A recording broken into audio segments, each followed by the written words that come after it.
BRS సర్కార్ హయాంలో సింగరేణి కార్మికుల సమస్యలు పరిష్కారం కావడం లేదని ములుగు ఎమ్మెల్యే సీతక్క ఆరోపించారు. పెద్దపల్లి జిల్లా రామగుండం సింగరేణి సంస్థ 11వ బొగ్గు గనిపై ఏర్పాటు చేసిన సమావేశంలో ఆమె మాట్లాడారు. కేంద్ర ప్రభుత్వం సింగరేణిని ప్రైవేటీకరణ చేయాలని కుట్రలు పన్నుతూ కార్మికుల జీవితాలతో ఆటలాడుతుందని మండిపడ్డారు. కార్మికులకు ఇళ్ల స్థలాలు, మారుపేర్ల విషయంలో రాష్ట్ర ప్రభుత్వం స్పష్టమైన వైఖరిని వెల్లడించాలని డిమాండ్ చేశారు. రాష్ట్రంలో కాంగ్రెస్ అధికారంలోకి రావడానికి సహకరించాలని కల్పించాలని కార్మికులను కోరారు.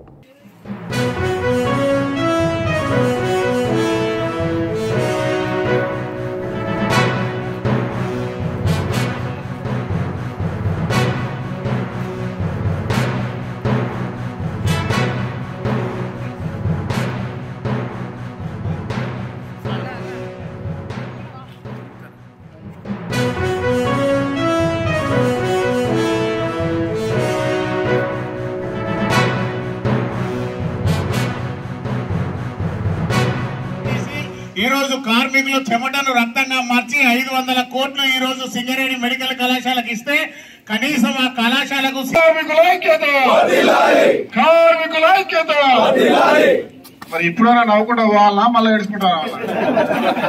జవాబు చెప్పాలి. కార్మికుల ఐక్యత మరి ఇప్పుడు నవ్వుకుంటా పోవాలా మళ్ళీ ఏడుచుకుంటారా? అసెంబ్లీలో టీఆర్ఎస్ వాళ్ళు బాగుందని డబ్బా కొట్టడానికి అసెంబ్లీ సమావేశాలు, మరి సమస్యలు బాధలు చెప్పడానికి మేము మైకు పట్టుకున్నాం అనుకో, ఆపండి అరే మొదలే పెట్టాము ఆపండి. ఇతరత్ర గాని డబ్బులు పెట్టకుండా ఉద్యోగాలు ఇచ్చే పరిస్థితి లేదు. 2016లో మొట్టమొదటి సింగరేణి ఉద్యోగాల నియామకాలలో కూడా అనేక అవకతవకలు జరిగినాయి. మన పిల్లలు మెరిట్ అన్నారు, మెరిట్ లేకుండా మరి నిన్న కనుక ప్రశ్నాపత్రాలు లీకేజ్ అయినట్టుగా వాళ్ళకు సంబంధించినటువంటి వ్యక్తులకు కొంతమందికి ఇచ్చుకున్నారు. కొంతమంది మరి ఇబ్బంది పడ్డటువంటి పరిస్థితి కూడా మనకు తెలుసు. ఇప్పుడు తెలంగాణ వస్తే ఉద్యోగాలు వస్తాయి, ఉపాధి జరుగుతుంది, సింగరేణి వ్యవస్థ కూడా బాగుపడుతుంది, మనందరికి కూడా బయట కూడా ఇండ్లు దొరుకుతాయి, డబుల్ బెడ్రూమ్లు ఇస్తారు మన కుటుంబాలకు, మన సభ్యులకు, మన బంధుమిత్రులకని ఆశపడ్డాం.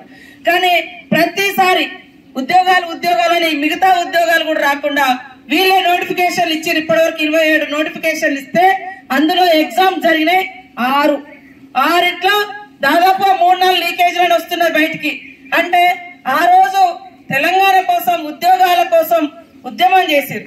ఉద్యమమే ఉద్యోగం లాగా ఊపిరి అనుకొని పోరాటం చేసినటువంటి పిల్లల యొక్క ఆశలు నిరాశలు అవుతున్నాయి. మీ పిల్లలు కూడా ఎంతో మంది చదువుకొని అక్కడ కోచింగ్ సెంటర్లలో తిరిగి అలసిపోతున్నారు.